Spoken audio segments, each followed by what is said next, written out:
UDF government കേരളത്തിൽ അധികാരത്തിൽ വന്നതിന് ശേഷം ധർമാശുപത്രികളെ കൈയൊഴിയുന്ന നിലപാടാണ് സ്വീകരിച്ചു വരുന്നത്.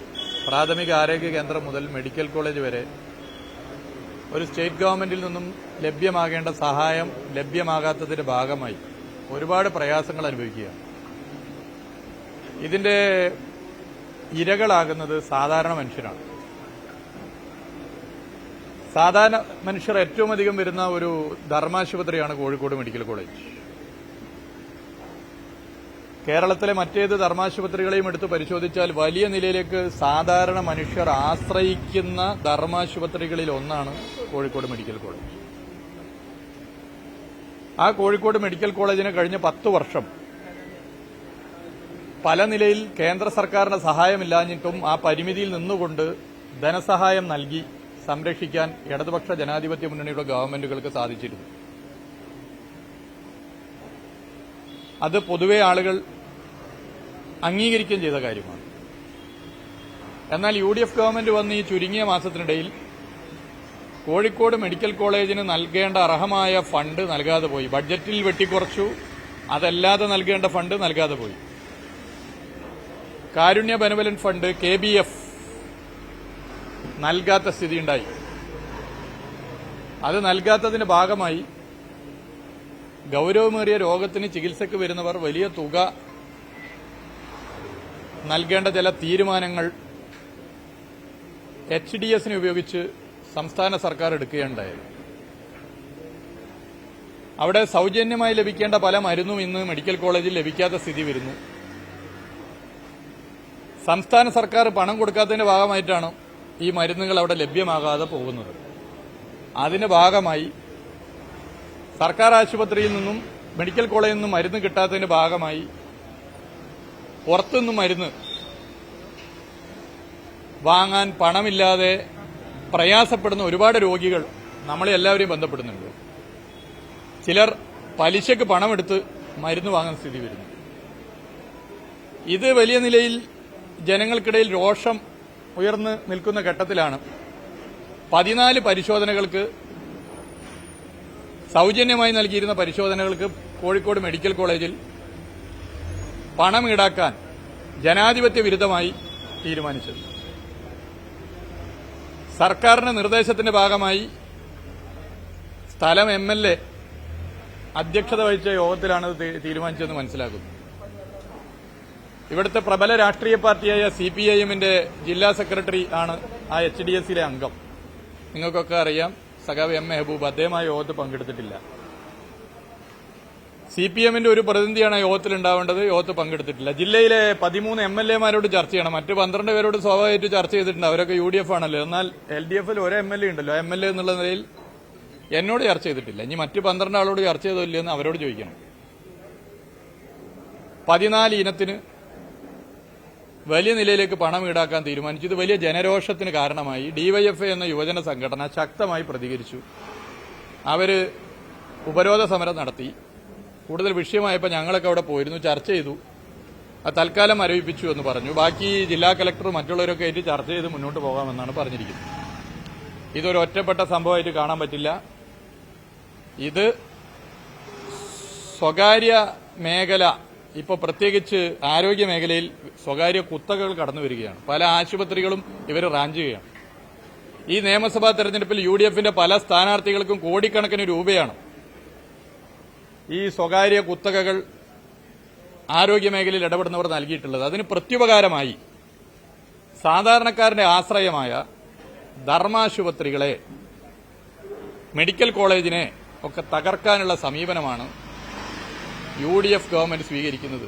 മെഡിക്കൽ കോളേജിലേക്ക് പോയിട്ട് കാര്യമില്ല, അവിടെ മരുന്നില്ല, ഡോക്ടറില്ല, വലിയ പൈസ ചികിത്സക്ക് കൊടുക്കേണ്ടി വരുമെന്ന ചിന്താഗതി ജനങ്ങളിൽ സൃഷ്ടിക്കപ്പെട്ടാൽ അതിന്റെ ഭാഗമായി അവിടെ പോകാതെ പിന്നെ പലിശക്കും മറ്റും പണം വാങ്ങി പോകാൻ പറ്റുന്നവർ സ്വകാര്യ ആശുപത്രിയെ ആശ്രയിക്കുന്ന സ്ഥിതി വരും. ഇതാണ് ലക്ഷ്യം. ഈ ലക്ഷ്യത്തിന്റെ ഭാഗമായിട്ടാണ് ജനാധിപത്യപരമല്ലാതെ ചർച്ച ചെയ്യാതെ ഇങ്ങനെ ഒരു തീരുമാനം അടിച്ചേൽപ്പിച്ചിട്ടുള്ളത്. ആ തീരുമാനത്തോട് യോജിക്കാൻ പറ്റില്ല. DYFI ഉയർത്തിയ സമരം അത് വളരെ ന്യായമാണ്. ജനങ്ങളുടെ വലിയ പിന്തുണയാണ് അതിന് ലഭിച്ചിട്ടുള്ളത്. ഈ തീരുമാനം കൈക്കൊണ്ടവർ പരസ്യമായി സമൂഹത്തോട് മാപ്പ് പറയണം.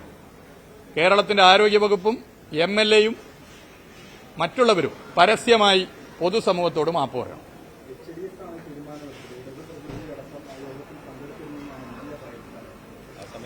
അവിടെ CPIM പ്രതിനിധി ഒന്നേ ഉള്ളൂ, സഖാവ് M മെഹബൂബാണ്.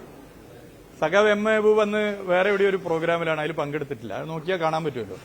സഖാവിനെ ഞാൻ ഫോണിൽ വിളിച്ചതിനെക്കുറിച്ച് ചർച്ചയും ചെയ്തിരുന്നു. 10-30 കിലോമീറ്റർ അപ്പുറത്തുനിന്ന് ഉള്ള ഒരാൾക്ക് ഇപ്പുറത്ത് പങ്കെടുക്കാൻ ഇത് എന്താ പറയുക, വേറൊരു പേരുണ്ടല്ലോ, എല്ലാ സ്ഥലത്തും ഒരുപോലെ കാണുന്നത്, അങ്ങനെ ഒരു വ്യക്തിയല്ലല്ലോ. അപ്പൊ ഏത് CPM പ്രതിനിധിയാണ് പങ്കെടുത്തത്? CPM പ്രതിനിധി പങ്കെടുത്തിട്ടില്ല. അപ്പൊ CPIMന്റെ പ്രതിനിധി ഇതിനകത്ത് പങ്കെടുത്തിട്ടില്ല. പിന്നെ ഇത്തരമൊരു തീരുമാനമൊക്കെ എടുക്കുമ്പോഴേ ജനങ്ങൾ തെരഞ്ഞെടുത്ത MLAമാരുണ്ട്, 13 പേരുണ്ട്. ആ 13 പേരോട് അഭിപ്രായം ചോദിക്കണം. എന്നോട് ചോദിച്ചിട്ടില്ല. അതെനിക്ക് ഉറപ്പിച്ച് പറയാൻ പറ്റും.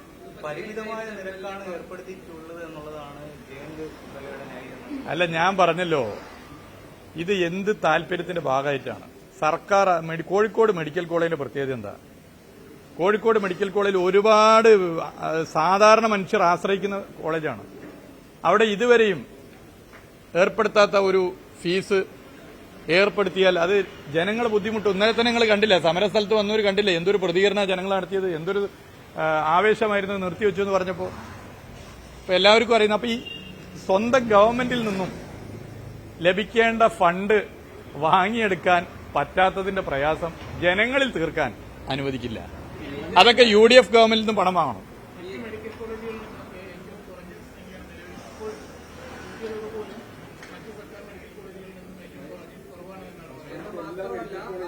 ഒന്നും നടക്കുന്നില്ല, എല്ലാം പുറത്തേക്ക് എഴുതുകയായിരുന്നു. ഏജന്റ് വാങ്ങാനുള്ള പണം മാത്രമാണ് ശേഖരിക്കുന്നതെന്നാണ് അദ്ദേഹം പറയുന്നത്. കോഴിക്കോട് മെഡിക്കൽ കോളേജിൽ ഇതിനു മുമ്പ് ശ്രമങ്ങളുണ്ടായി. ഈ 10 കൊല്ലം LDF ഭരിച്ചപ്പോൾ അല്ല, അതിന് മുമ്പ് ശ്രമം നടത്തിയിരുന്നു. ആ ശ്രമമൊക്കെ അന്ന് ചേർത്ത് ഒപ്പിച്ച കോഴിക്കോട് മെഡിക്കൽ കോളേജിൽ ഇത് അനുവദിച്ചിട്ടില്ല. കോഴിക്കോട് മെഡിക്കൽ കോളേജിൽ ഇത് സൗജന്യമായി കൊടുക്കേണ്ടതാണല്ലോ. അതിന് ഗവൺമെന്റ് പൈസ കൊടുക്കണം. UDF ഗവൺമെന്റ് അതിന് പൈസ കൊടുക്കാൻ തയ്യാറാകാത്തതിന് നാട്ടുകാരുടെ അടുത്ത് പൈസ പിരിക്കാറിഞ്ഞ് അംഗീകരിക്കാൻ പറ്റും. അല്ല, അത് ഇതുവരെ പ്രവർത്തിച്ചിട്ടില്ല എന്നാണ് ജയന്ത് MLA പറയുന്നത്. ഇവിടെ ഞാൻ പറഞ്ഞുതരാം, ഇത് സ്ഥിരമായി ഇതിന് സൗജന്യമായി കിട്ടുന്ന അവിടെ മരുന്നുണ്ട്. നിങ്ങൾ പോയി നോക്ക്, നിങ്ങൾ പലരും റിപ്പോർട്ട് ചെയ്തല്ലേ. ഈ അസുഖങ്ങൾക്കുള്ള മരുന്ന് സൗജന്യമായി നൽകിയിരുന്ന മരുന്ന് ഇന്ന് കോഴിക്കോട് മെഡിക്കൽ കോളേജിലുണ്ടോ? മരുന്നില്ല. ഗവൺമെന്റ് ചികിത്സ നൽകുന്ന കാര്യത്തിൽ ഫീസ് ഈടാക്കുന്നു. നേരത്തെ സ്റ്റേറ്റ് ഗവൺമെന്റ് ഇതിനൊക്കെ പൈസ നൽകിയിരുന്നു. ഇപ്പൊ പൈസ നൽകുന്നില്ല, പണം നൽകുന്നില്ല. അതാണ് പ്രശ്നം. അപ്പൊ MLA ചെയ്യേണ്ടത്, സ്വന്തം പാർട്ടി ഭരിക്കുന്ന ഗവൺമെന്റാണ്, ധനകാര്യ വകുപ്പ് മന്ത്രി മുഖ്യമന്ത്രി കൂടിയാണ്. അദ്ദേഹത്തിന് ധനകാര്യ വകുപ്പ് മന്ത്രിയോട് നേരിട്ട് പറയാൻ പ്രയാസമുണ്ടോ എനിക്കറിയില്ല. എന്തായാലും അവിടെ നിന്ന് പൈസ വാങ്ങിയെടുക്കുന്നതിൽ പരാജയപ്പെട്ടാൽ അത് ജനങ്ങളുടെ മേലെ അടിച്ചേൽപ്പിക്കാൻ അനുവദിക്കില്ല.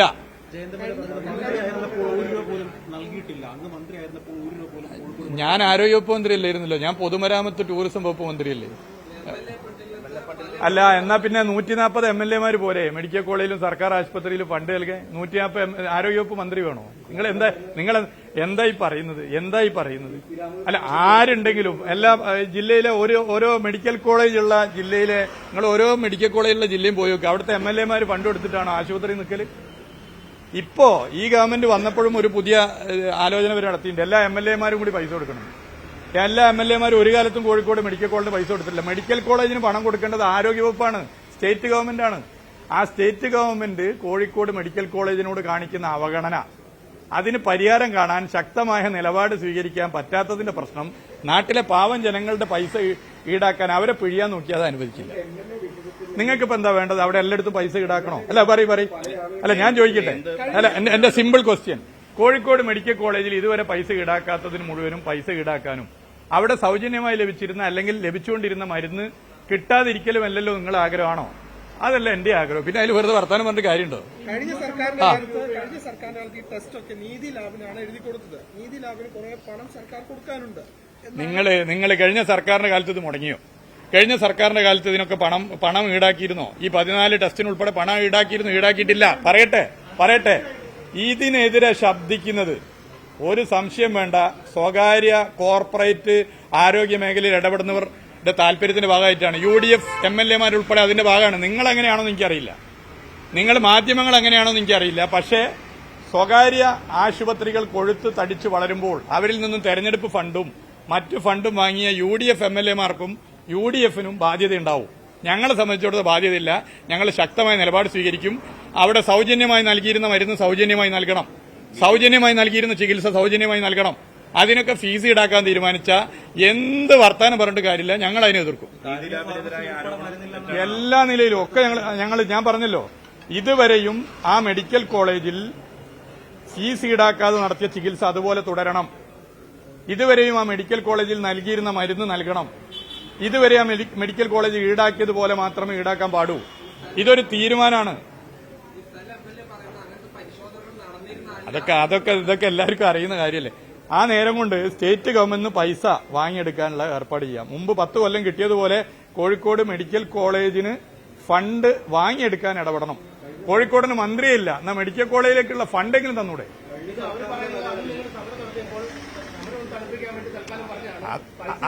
അത് അവരെ അവിടുന്ന് കൃത്യമായി നിങ്ങളോടൊക്കെ പറഞ്ഞല്ലേ, എല്ലാവരോടും പറഞ്ഞല്ലേ. അല്ല, ഇനി പൈസ ഈടാക്കാൻ വന്നാൽ തടയും, ഒരു സംശയമില്ല. അല്ല, ഞാൻ പറയട്ടെ, ആ തീരുമാനം തെറ്റാണ്. ആ തീരുമാനം ചർച്ച ചെയ്യണമെന്നാണ് ഞങ്ങളുടെ അഭിപ്രായം. അത് യോജിച്ചുകൊണ്ടാണല്ലോ നിർത്തിയത്. അതിനുശേഷം ഞങ്ങളെ ആളുകൾ അവിടെയൊക്കെ പോയി നോക്കി, ജനങ്ങളുണ്ടായി. അപ്പൊ ഞാൻ പറയുന്നത്, പൈസ ഈടാക്കുന്നത് കണ്ടാൽ നിങ്ങൾ ചൂണ്ടിക്കാട്ടാം, അത് ശക്തമായ സമരമായിട്ട് വരും. ഈ നീതി ലാബിന് രാഷ്ട്രീയ ബന്ധമുണ്ട് എന്ന ജയന്ത് എംഎൽഎയുടെ ആരോപണം തെറ്റാണ്. നിങ്ങൾ ഞാനീ പറഞ്ഞ കോർപ്പറേറ്റ് കുത്തകളിൽ നിന്ന് പൈസ തെരഞ്ഞെടുപ്പിന് എണ്ണി വാങ്ങിയിട്ട് അവർക്ക് വേണ്ടിയിട്ട് മെഡിക്കൽ കോളേജിനോട് വിറ്റ് കാശാക്കാൻ നോക്കിയിരിക്കാൻ ഞങ്ങളെ കിട്ടില്ല. അതിന് ചോദ്യം ചോദിക്കും. നിങ്ങളിപ്പോ അതിൽ കൂടുതൽ വേണ്ട. ഇപ്പൊ ഈ കഴിഞ്ഞ സർക്കാർ മാറി പുതിയ സർക്കാർ വന്നല്ലോ. ഇനി നിങ്ങൾ കഴിഞ്ഞ സർക്കാർ എന്ന് പറഞ്ഞ് കരയല്ലേ. പുതിയ സർക്കാർ ചെയ്യുന്നത് എന്ത്, പുതിയ സർക്കാർ ചെയ്യാത്ത എന്തെന്നുള്ള ചർച്ച ചെയ്യും. ഒക്കെ അങ്ങനെയാണെന്ന് കഴിഞ്ഞ സർക്കാർ പോരെ. എൽ ഡി എഫിന് ജനങ്ങൾ തീരുമാനിച്ചെന്താ? UDFന്റെ ജനങ്ങൾ കഴിഞ്ഞ 10 കൊല്ലം മുടങ്ങിയോ? കഴിഞ്ഞ 10 കൊല്ലം മുടങ്ങിയോ? കഴിഞ്ഞ 10 കൊല്ലം മുടങ്ങിയില്ല. കഴിഞ്ഞ 10 കൊല്ലം മുടങ്ങാത്തൊരു കാര്യം നിങ്ങൾ കഴിഞ്ഞ 10 കൊല്ലം മുടങ്ങാത്ത കാര്യം ഇത്തവണ മുടങ്ങുമ്പോൾ അത് സർക്കാരിൽ നിന്ന് വാങ്ങിയെടുക്കാൻ ആ MLA തയ്യാറാവണം. ഞങ്ങളും കൂടെ നിൽക്കും സർക്കാരിൽ നിന്ന് വാങ്ങിയെടുക്കാൻ. ഇവിടെ ഞാൻ കഴിഞ്ഞ 10 കൊല്ലം മുടങ്ങിയോ? 10 കൊല്ലം മുടങ്ങിയോ? നിങ്ങൾ കഴിഞ്ഞ 10 കൊല്ലം ഇതൊന്നും മുടങ്ങിയിട്ടില്ല. കഴിഞ്ഞ 10 കൊല്ലം എന്ത് നടത്തിയാലും, നിങ്ങൾ എന്ത് പ്രചരണം നടത്താൻ ശ്രമിച്ചാലും മെഡിക്കൽ കോളേജിൽ പൈസ വാങ്ങി ചികിത്സ നടത്താനുള്ള ഏർപ്പാട് അനുവദിക്കൂല. അത് എന്ത് മാധ്യമങ്ങൾ ആരെ കൂട്ടുപിടിച്ച് കോഴിക്കോട് മെഡിക്കൽ കോളേജ് എന്താണെന്ന് ആദ്യം പഠിക്കണം. നിങ്ങളിപ്പോ ഇവിടെ വന്നിട്ട് കുറച്ചു കാലമല്ലോ. ഏറ്റവും വലിയ സാധാരണ മനുഷ്യരെ ആശ്രയിക്കുന്ന സ്ഥലം കോഴിക്കോട് മെഡിക്കൽ കോളേജിൽ പണം വാങ്ങി, ഇതുവരെ വാങ്ങാത്ത നിലയിൽ പണം വാങ്ങി ചികിത്സ അനുവദിക്കൂല. അതിനിപ്പോ 13-ൽ 12 ഞങ്ങൾ ജയിച്ചാണ് ജില്ലയിൽ. അതുകൊണ്ട് എന്തു ആവുന്ന കാര്യം കരുതിയാൽ നടക്കൂല. അത് നിങ്ങള് എന്ത് കരുതുന്ന കേരളത്തിൽ മൊത്തം ധർമാശുപത്രികളെ തകർത്ത് സ്വകാര്യ ആശുപത്രികൾക്ക് വേണ്ടി ഇടപെടുക. സ്വകാര്യ കോർപ്പറേറ്റ് കമ്പനികളിൽ നിന്നും നക്കാപ്പിച്ച വാങ്ങിയവരുണ്ടെങ്കിൽ അല്ല, ഇത് കേക്ക്, നിങ്ങൾ വാങ്ങിയെന്നല്ല, സ്വകാര്യ കോർപ്പറേറ്റ് ആശുപത്രികളിൽ നിന്ന് നക്കാപ്പിച്ച UDF വാങ്ങിയതുപോലെ ഇനി മാധ്യമങ്ങളിൽ ആരെയും വാങ്ങിയിട്ടുണ്ടെങ്കിൽ, മാധ്യമങ്ങളിൽ ആരെങ്കിലും വാങ്ങിയിട്ടുണ്ടെങ്കിൽ നിങ്ങൾ അതിനെ സപ്പോർട്ട് ചെയ്തോ. എന്നാൽ ഞങ്ങൾ ജനങ്ങൾ അണിനിരത്തി പ്രക്ഷോഭം നടത്തും.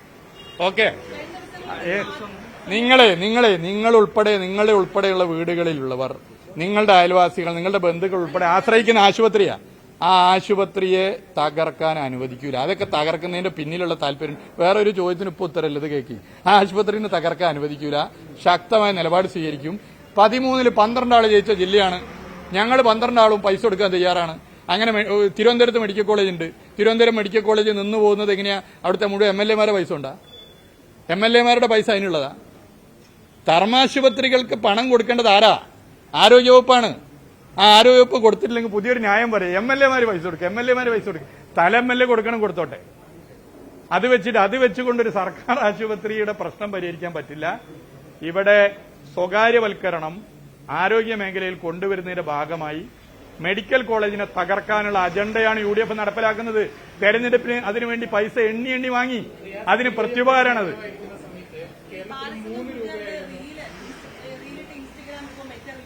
ആരത്? അത് പരിശോധിക്കേണ്ട കാര്യമാണ്. ഇത് ആർക്കോ അതൊക്കെ പൊള്ളുന്നുണ്ട്. എന്തൊരു വൈറലായിരുന്നു അറിയില്ല. ഞാനും അതിന്റെ അടിയിൽ കമന്റ് അടിച്ചു. ലാൽ സലാം സഖാക്കൾ എന്റെ കുട്ടികൾ ഇപ്പൊ കാണുന്നത് അത് റിമൂവ് ചെയ്തെന്ന. ഇങ്ങനെയാണെങ്കിൽ എന്താവും സ്ഥിതി നാട്ടിലെ സ്ഥിതി? ഞാനതാന്ന് പറഞ്ഞു, ഇത്ര വലിയ രാഷ്ട്രീയ ഭീരുവായ ഒരു മുഖ്യമന്ത്രി ഇല്ല. ഇവിടെ ഇപ്പൊ ആകെ വേണ്ടത് അദ്ദേഹത്തെ ഇങ്ങനെ വാഴ്ത്തുപാട്ട് നടത്തുന്ന കാര്യം മാത്രമേ വരാവൂ. വേറെ എന്തായാലും ഒരു കാര്യം ഉറപ്പാണ്.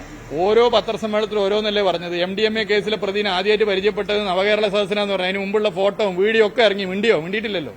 അപ്പോ ജനാധിപത്യത്തെ തകർക്കാനുള്ള നിലപാട് സ്വീകരിച്ച് മുഖ്യമന്ത്രി പോയാൽ അത് അനുവദിക്കില്ല. ഇതിന് മാത്രം ഒരു അൽഗോരിതം പ്രശ്നം. VD സതീശന്റെ 4 ടൈപ്പ് വീഡിയോ ഇങ്ങനെ കറന്ന് പറക്കുണ്ടല്ലോ.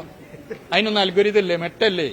VD സതീശൻ മുമ്പിൽ നിൽക്കുന്ന ആളെ തട്ടി മാറ്റിയിട്ട് ക്യാമറ കണക്ട് ചെയ്യുന്നത് മെറ്റ കണ്ടില്ലേ?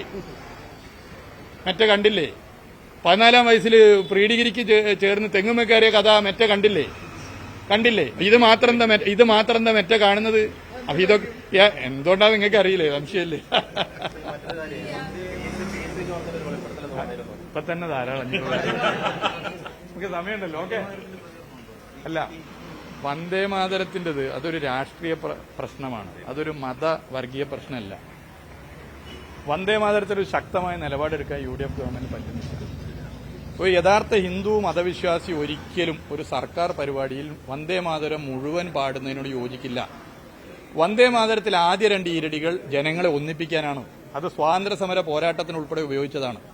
എന്നാൽ വന്ദേമാതരം മുഴുവൻ ഈരടികളും ബഹുസ്വര സമൂഹത്തിൽ അത് എല്ലാ മതവിഭാഗങ്ങളും ഉൾക്കൊള്ളുന്നതല്ല. ഒരു യഥാർത്ഥ ഹിന്ദു മതവിശ്വാസി ആരാധിക്കുന്ന ദൈവത്തെ മറ്റു മതവിശ്വാസികളും ആരാധിക്കണമെന്ന് നിർബന്ധം പിടിക്കില്ല. അത് നമുക്കറിയാം.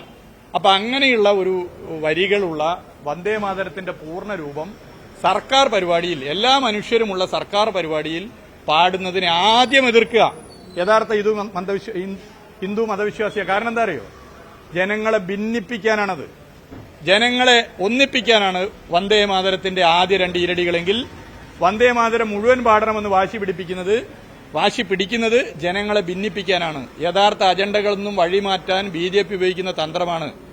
അത് BJP ഭരിക്കുന്ന ഒരു സ്റ്റേറ്റ് ഗവൺമെന്റ് ചെയ്യുന്നതിനേക്കാൾ വേഗത്തിലാണ് കേരളത്തിൽ UDF ഗവൺമെന്റ് ചെയ്യുന്നത്. മന്ത്രിമാരുടെ സത്യപ്രതിജ്ഞാ ചടങ്ങിൽ കേരളത്തിന്റെ ചരിത്രത്തിൽ ആദ്യമായി വന്ദേമാതരം പൂർണ്ണമായി പാടി. നോക്കി നിന്നു. നിയമസഭയിൽ ഗവർണറുടെ പ്രസംഗം നടക്കുമ്പോൾ വന്ദേമാതരം കേരളത്തിന്റെ നിയമസഭയുടെ ചരിത്രത്തിൽ ആദ്യമായി വന്ദേമാതരം പാടി. നോക്കി നിന്നു. അപ്പോ ഇത് നമുക്ക് വ്യക്തമായി മനസ്സിലാക്കാം. ഇത് കൃത്യമായി BJP ആഗ്രഹിക്കുന്നത് പോലുള്ള അജണ്ടകൾ നടപ്പിലാക്കുകയാണ്. മുഖ്യമന്ത്രിയുടെയും ആരോഗ്യമന്ത്രിയുടെയും പ്രധാന പരിപാടി എന്താ? ആളെ പേടിപ്പിക്കുക. വന്ദേമാതരം തടഞ്ഞു കഴിഞ്ഞാൽ ഇന്ന ശിക്ഷയുണ്ടെന്ന് ഡെയിലി 3 നേരം ആരോഗ്യമന്ത്രിയും മുഖ്യമന്ത്രിയും പറയുന്നത്. അത് വന്ദേമാതരം തടയുന്നത് പ്രശ്നമായിരിക്കുമെന്ന് ഭയപ്പെടുത്തലാണ്. ആ ഭയപ്പെടുത്തൽ. അപ്പൊ വന്ദേമാതരം പൂർണ്ണമായും പാടുന്നത് തടഞ്ഞാൽ അത് വലിയ ശിക്ഷയായിരിക്കുമെന്നുള്ള പരസ്യത്തിന്റെ ബ്രാൻഡ് അംബാസഡർമാരായി കേരളത്തിന്റെ മുഖ്യമന്ത്രിയും ആരോഗ്യവകുപ്പ് മന്ത്രി മാറുന്നു. അതാണ് ഡെയിലി 3 നേരം അവർ പറയുന്നത്, ഇത് തടയാതിരിക്കാൻ. പക്ഷേ യഥാർത്ഥ ഹിന്ദു മതവിശ്വാസി, കേരളത്തിന്റെ മതനിരപേക്ഷ സമൂഹം വന്ദേമാതരം പൂർണ്ണമായും സർക്കാർ പരിപാടിയിൽ ചൊല്ലുന്നത് തെറ്റാണ് എന്ന് പൊതുവെ കണ്ടിട്ടുണ്ട്. അല്ല, അതിപ്പോ ദേശീയ ഗാനം ജനഗണമന തടഞ്ഞതിനെതിരെ മേയർ പരാതി കൊടുത്തിട്ടുണ്ട്. വളരെ ഗൗരവമുള്ള വിഷയം. ഓക്കെ. കൂടുതൽ വാർത്തകൾക്ക് News 18 Keralam YouTube channel subscribe ചെയ്യുക.